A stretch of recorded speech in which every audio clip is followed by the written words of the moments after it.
Assalamualaikum warahmatullahi wabarakatuh. Sahabat yang dirahmati Allah, di sebuah rumah sederhana, tinggallah seorang anak lelaki bersama kedua orang tuanya. Meski hidup dalam kesederhanaan, keluarga ini selalu menjunjung tinggi nilai-nilai agama. Setiap kali orang tuanya mengingatkan untuk membaca Al-Quran, ia selalu memiliki berbagai alasan untuk menundanya. Namun, ada satu hal yang membuat hati sang ayah dan ibu sedih. Al-Quran, pemberian kakek yang tergeletak di sudut lemari, jarang tersentuh oleh putra mereka. Dalam mimpi itu, kakeknya tersenyum lembut sambil memegang Al-Quran yang dulu ia berikan. Dengan langkah perlahan, ia menghampiri lemari dan mengambil Al-Quran pemberian kakeknya yang berdebu. "Cucuku," kata sang kakek, "Al-Quran ini bukan sekadar buku biasa. Ia adalah petunjuk dari Allah, cahaya dalam kegelapan, dan obat bagi hati yang gundah." Sang anak lebih memilih menghabiskan waktunya dengan bermain game dan menonton video di ponselnya. Jangan lupa untuk terus mengikuti channel Cahaya Rahmat untuk mendapatkan kisah-kisah inspiratif lainnya.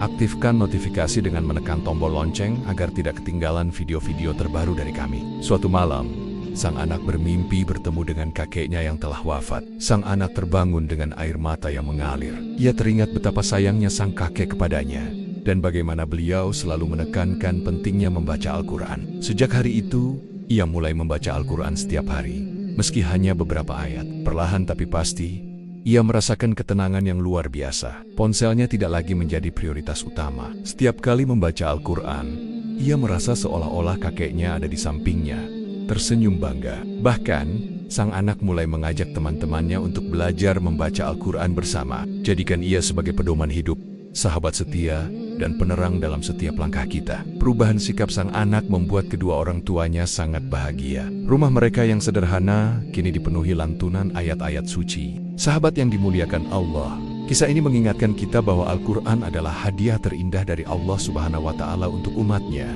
Jangan biarkan Al-Quran hanya menjadi hiasan di sudut lemari. Sebagaimana Allah berfirman dalam surah Al-Isra ayat 9. Sesungguhnya, Al-Quran ini memberi petunjuk ke jalan yang paling lurus dan memberi kabar gembira kepada orang-orang mukmin yang mengerjakan amal saleh, bahwa bagi mereka ada pahala yang besar. Semoga kisah ini bisa menjadi pengingat bagi kita semua untuk lebih dekat dengan Al-Quran. Akhir kata, mari kita jadikan Al-Quran sebagai teman sejati dalam kehidupan kita. Wassalamualaikum warahmatullahi wabarakatuh.